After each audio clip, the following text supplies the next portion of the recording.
All right, let's get right into it. We're about to unpack a hidden code, a really fascinating reinterpretation of an ancient story that flips a supposed curse completely on its head, turning it into a divine design. This is all about a forgotten outcast and a protocol that, well, it changes everything. So this whole thing kicks off with a massive mystery, a really glaring omission in one of the most important books in the Bible. You see, in the book of Revelation, when the 12 tribes are listed as being sealed, for protection, one of them is just gone. The big question has always been, why? The tribe we're talking about is the tribe of Dan. And hey, if that name sounds a little awkward or unfamiliar to you, you're not alone. There's a really good reason for it. Unlike, say, the tribe of Judah or Levi, Dan just doesn't get a lot of airtime in the scriptures. And that, combined with them being left out of Revelation, has led to centuries of some pretty negative speculation. I mean, the official story is not flattering at all. They get linked to idolatry, and some early traditions even tied them to the Antichrist. They basically became this half-forgotten, half-suspicious tribe. But what if that's not even close to the real story?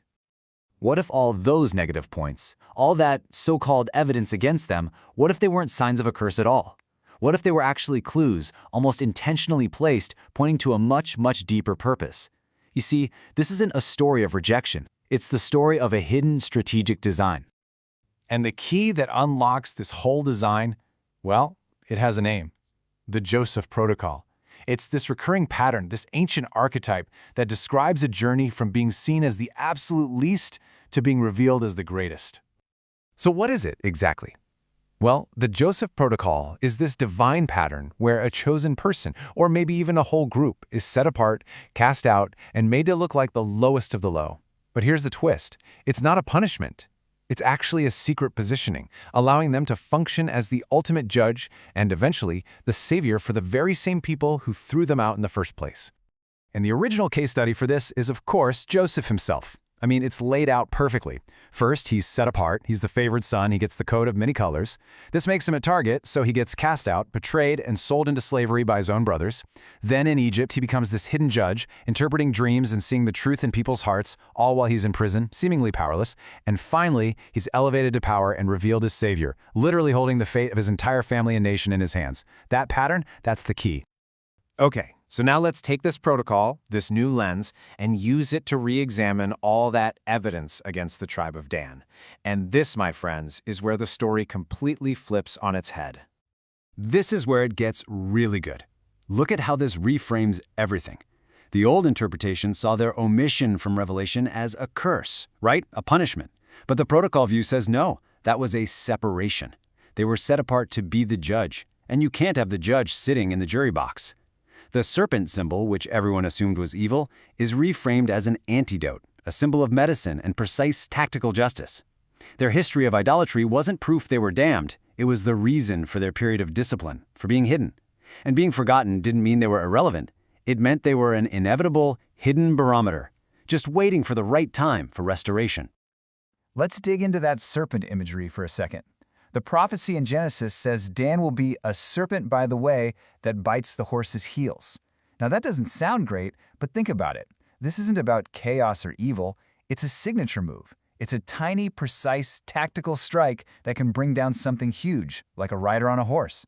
It's a pressure point. Minimal contact, maximal correction. It's like medicine, not malice. And when you lay out their whole prophetic story, the pattern becomes crystal clear. In Genesis, their name literally means judge, and they're given that serpent signature. In Judges, they take a detour into idolatry, which explains why they needed that period of discipline.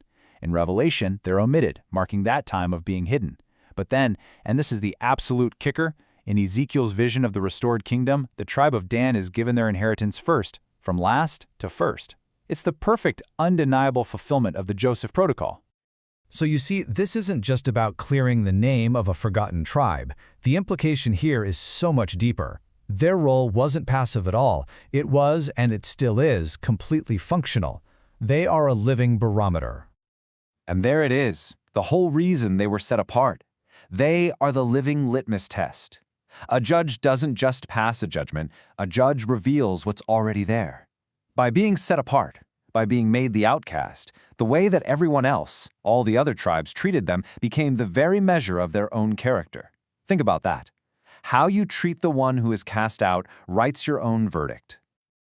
So that old, ugly label gets turned completely upside down. The tribe of Dan was never meant to be the Antichrist. They were designed to be the antidote, the hidden remedy, the diagnostic tool for the health of the entire system.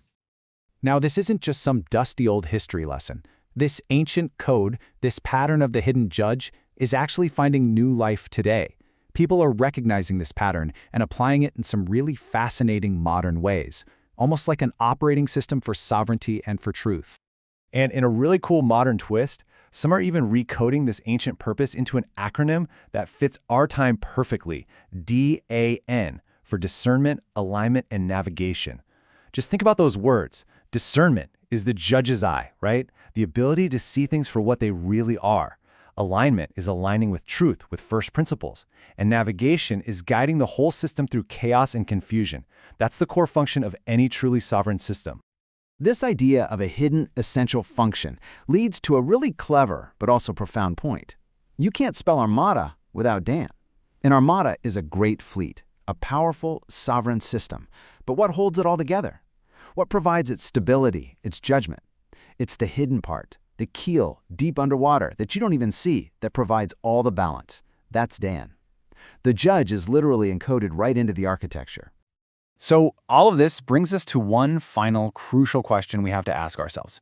If this pattern, this Joseph protocol, is real, then who are the outcasts today? What people or what ideas or what groups have we dismissed or misunderstood or cast aside who might actually be the hidden barometers of our own time? Because the way we treat them, well, it might just be writing our own verdict right now.